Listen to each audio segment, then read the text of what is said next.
In order to understand a character's redemption, we must understand their fall, their wickedness, their descent to depths that are at odds with their true destiny. We want to look at a few characters today through a redemptive lens and why this arc can be so impactful. One of the most addicting things in story is change. You can see this with enemies to lovers being one of the most popular tropes in fiction right now, but you can see this with some of the most popular characters too, with Walter White changing into Heisenberg or Peter Parker changing into Spider-Man. And nowhere is this addictive change more apparent than with redemption arcs. Watching someone who is deeply flawed, and sometimes even the villain, turning into this person that we really respect as a hero is so intriguing and so interesting to watch. Because this is such a powerful tool, we want to approach some ways that we can make these arcs stronger and some things that we want to avoid. We are going to be doing lighter spoilers for Game of Thrones and the first 2 seasons of Invincible, but we're going to go into deeper spoilers for something like Avatar: The Last Airbender and God of War. Firstly, I think we need to approach what a redemption arc is. These are where I would separate a redemptive moment from a redemptive arc. Something like the end of Return of the Jedi with Darth Vader sacrificing himself is more of a redemptive moment for me rather than a redemption arc. This is one moment where a villain decides to do the right thing. A redemptive arc is something different, where you are introducing a moral code that is flawed for a character, and the arc of this character is to slowly crumble away the things that make that moral code flawed until by the end they have to make some kind of choice or change for the better. More than any other character, a writer needs to understand the moral epicenter of a character who's going to go through a redemption arc. With a character like Omni-Man, you have a moral code at its simplest might makes right. If Robert Kirkman didn't understand this moral code, I don't think the arc that Omni-Man takes would be anywhere near as strong as it is currently. Redemption can develop in many ways, depending on what the character has done, has endured, and what they ought to learn by their tale's end. Redemption arcs explore the echoes of depravity and how these characters could, should they choose, be better. Kratos' story often asks this of him: is he worthy of the titles, good or bad, that the world has gifted him? Should the past be dealt with, understood, or simply ignored? When or if others look to him, is it from intimidation or out of an earned respect? These are a lot of the questions that come up during Kratos' journey from the very first game to the last one. So much of Kratos' redemption is not some outward noble choice or self-sacrifice, but rather it's his self-reflection. It's about regret, about doing things differently in the future, because he still has the potential to bring hope for a better world, even after all the destruction he has caused. So it's an interesting juxtaposition to see that this very angry person who causes a lot of harm and does a lot of evil things ends up reflecting inwardly on these choices that he's made and how that can bring about a redemptive purpose for him.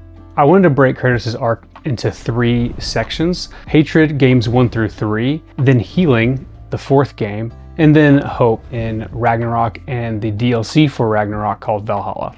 In those first games, Kratos is victimized, but he's still responsible. Essentially, Ares has tricked Kratos into killing his family, and this is what will kick off the story for him and have him seek absolute vengeance. Basically, his morality code is broken down into just seeking revenge and doing it at whatever cost. He is quoted with saying, "If all of Olympus shall deny my vengeance, then all of Olympus shall fall." By the end of God of War 3, Kratos has decided that he must die in order for the world to stop suffering because of him and his actions, because he has become total vengeance and he feels the weight of that. Then we flash forward to the 4th game, which comes a number of years later. It begins with us, the player, learning that Kratos has become a father to his son Atreus. Atreus becomes the vehicle by which Kratos must learn that his life is not the culmination of his sins, but rather it is the impact he leaves on his son, who does represent his future, something new and something unwritten for him. So then we start to explore the identity of him. It's hiding his godhood. Kratos is determined not to pass on his sins to his son, which he deems is in his godhood, and in doing so he alienates Atreus and then isolates himself within his own mind. Finally, we make it to the hope part of his arc that is seen in the final game. So by the game's end, he actually sees himself as a leader. He has a vision of it, of a god that can be good, not a god like those he killed in Greece. So it actually flips the script, and something that he thought was bad being a god or having this responsibility or being this leader is now being shown as something good, something that can pave a new path. He also must learn that Atreus, his son, that his life is his own, that is not something that Kratos can change or can dictate. It's something that he needs to guide, but at some point he has to let him go. Overall thoughts, Kratos has this inability to deal with grief, something that a lot of us can relate to. He learns how opening oneself to grief is the only way to go through it. The end of the game is very hopeful because it shows that Kratos will heal to the point where he no longer wishes to die. He actually chooses to live for more than to die for little. He tells a story to Atreus. He talks about wanting to die, or that death is part of him or follows him, and then he gives that up and decides to walk away from death. And one of the last scenes in the game is from the DLC I mentioned, Valhalla. This is so important because it really wraps up the arc so well, where he confronts himself, a younger version of himself, sitting on a throne.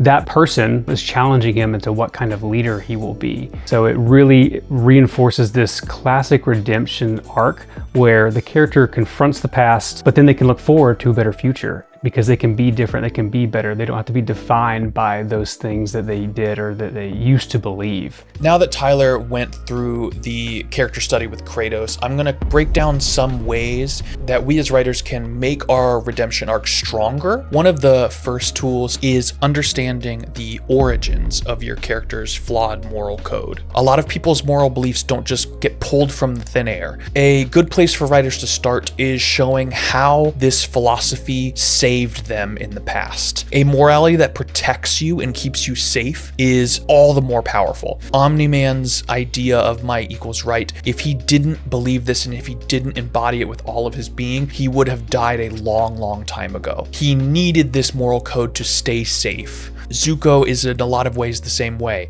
This constant need for his father's approval is what protected him in the years before the narrative. If we as the audience don't understand why these characters have these flawed moral codes, we won't care enough to see the entire redemption arc through to its end. The second thing that I think is really important in redemption arcs is the mentor. The easiest mentor to look at is Uncle Iroh from Avatar: The Last Airbender. Usually these mentors are characters that have some kind of understanding that this character that's going to go through the redemption arc doesn't have yet. We've talked about this in the last video, but Iroh is interesting because he is a character who went through a redemptive arc off screen. His place in the story is to guide Zuko through a lot of his troubles as we are going through the narrative. Now, I want to be careful when I'm saying mentor because I think a lot of people view someone like Iroh, an old man with a long white beard helping our heroes, but that's not always what mentor means. I think in a lot of ways,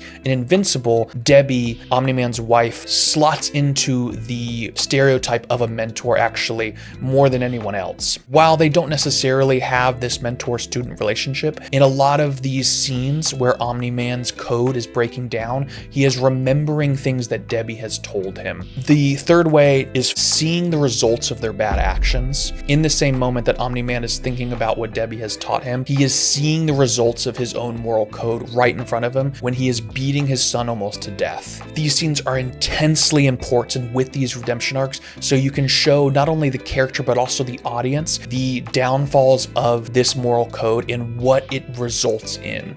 The next thing that can make your redemption arcs even stronger is forcing your character to make a choice. A lot of the structure of a redemption arc basically forces your character to start to fence sit between the two moral codes that they're teetering between. If you do not have a moment like this, they can teeter on that fence for a long time. Analyze the moral code that you've written for this character and try to figure out a scenario which will force them to look at their own demons. The stronger you can make this moment, the more this redemptive arc will really sink into your audience. The final thing that I think make redemption arcs much stronger is realizing that there are different forms of redemption arcs. Not every redemptive arc is what I was saying with Zuko and with Omni-Man, where it's someone who has a flawed understanding and it slowly converts into something that is more heroic. There are really interesting stories where the redemption arc is more the narrative revealing information of a villain to show that they are really not the villain that the characters think that they are. An example of this is Rhysand from the ACOTAR series. In the first book, he is set up to be this huge villain, and then a lot of the second book is slowly breaking down that our understandings of these characters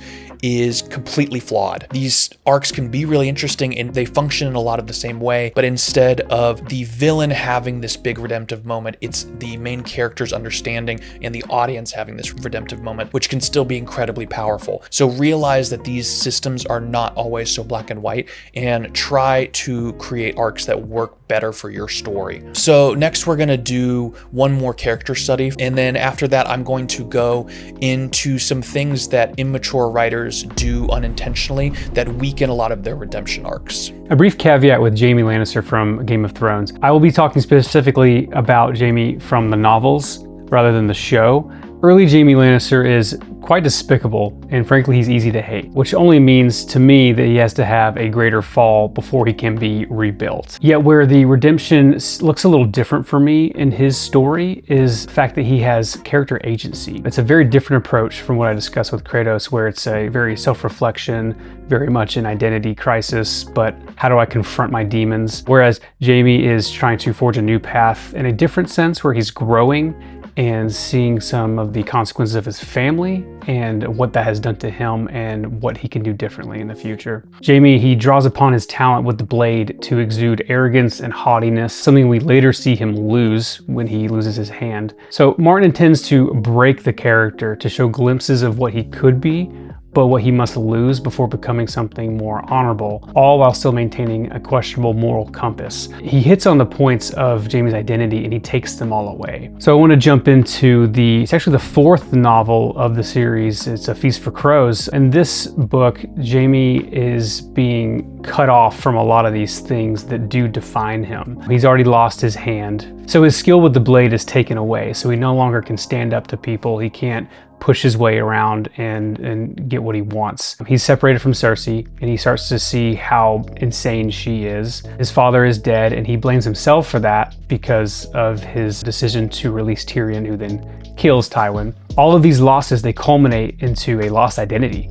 And so his travels with Brienne of Tarth, they actually show the stark difference between how honor is defined. So you have two knights where they see the titles as something given versus earned. Brienne is all about how can I earn my knighthood and be someone honorable and worthy to protect people. Whereas Jaime is more of the idea of, well, I was given this title because I'm a Lannister and because I'm very talented and because I had all these resources to learn how to be good at sword fighting and defense. But he must learn to forge a new path rather than the one these Lannisters have planned for him. One of his final scenes in the Crows book ends with him receiving a letter from Cersei where she's requesting that he defend her for her upcoming trial. The quote from the book is, "A snowflake landed on the letter. As it melted, the ink began to blur. Jaime rolled the parchment up again, as tight as one hand would allow, and handed it to Beck. 'No,' he said, 'put this in the fire.'" The last scene of him is more of a disconnect or a breaking off from Cersei, someone whom he loves and who has defined him for many, many years of his life. He's decided that she is no longer part of his life and that he's going to be forging a new path. And that is where the show has really differed and kind of broken my trust even with how they handled the character. If you watch season 8, you'll see how Jaime ends up going back to Cersei and that results in the death of both of them. I just feel like that really undoes what was being woven in these middling books and seasons of the show that are trying to develop Jaime as someone who is conflicted about who he is, about these things that have made him up all of these years. And how can he be someone different? So now I'm going to go into 5 things to avoid when writing your redemptive arcs. Now, you can still write stories that have these things, but I think a lot of inexperienced writers do these things by accident and don't realize that they are hurting the story. The first thing is changing too much too quickly. The larger change of morality that a character is going to have, the more time you need to have in the narrative to believably make this change. change. In a lot of ways, this is actually where I think Omni-Man and Invincible is a little bit weak. Omni-Man's big moment and big change happens exceptionally fast. Now, it doesn't actually, because we realize later that a lot of these moral understandings have been crumbling for a long time. But for us as the audience, especially in season 1, he makes this big change almost out of nowhere. Now, a lot of Invincible's structure doesn't allow us to see Omni-Man's moral code crumbling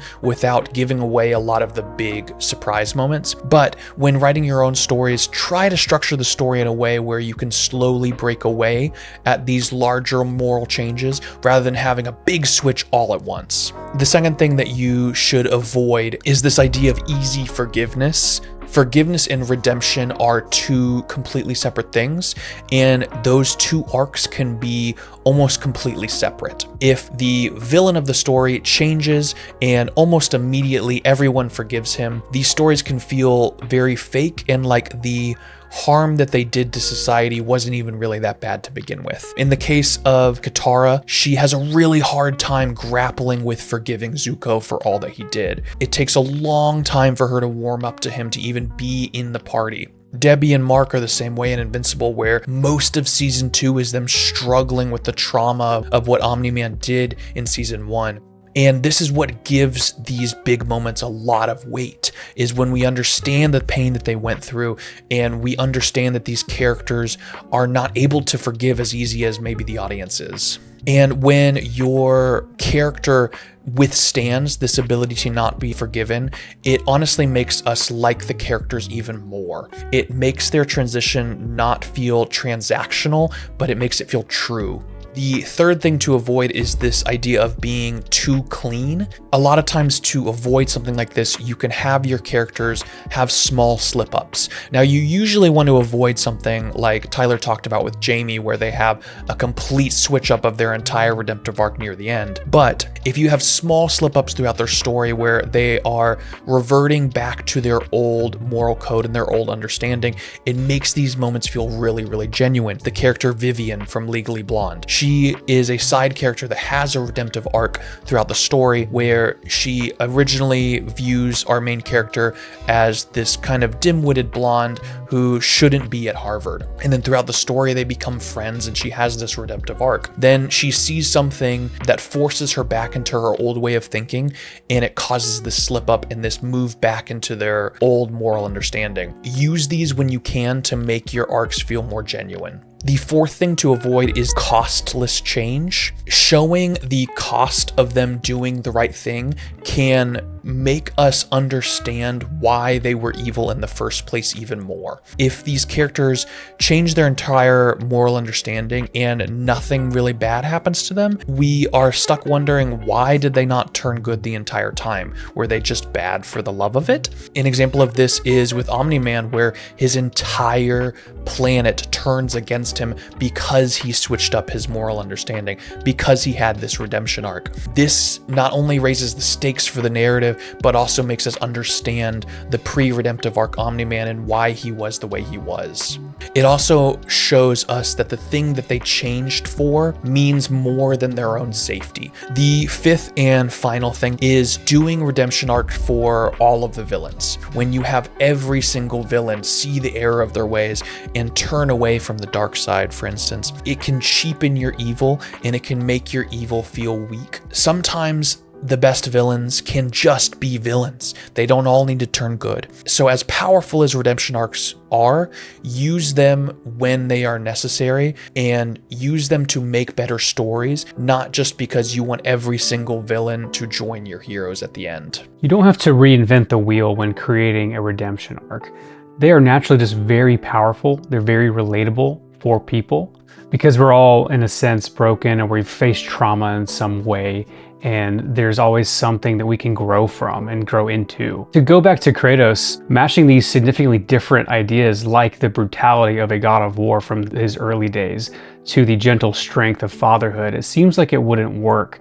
But it does, because the writers, they find commonalities between the two ideas, and they take the character from a place of emptiness to a place of fulfillment with those ideas.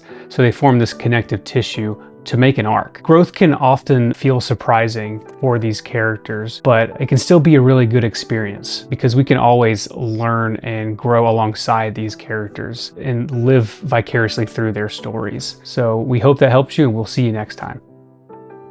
Hey guys, if you really like this video, check the one down below. You might like that one too. And if you really like what you see, click here to subscribe.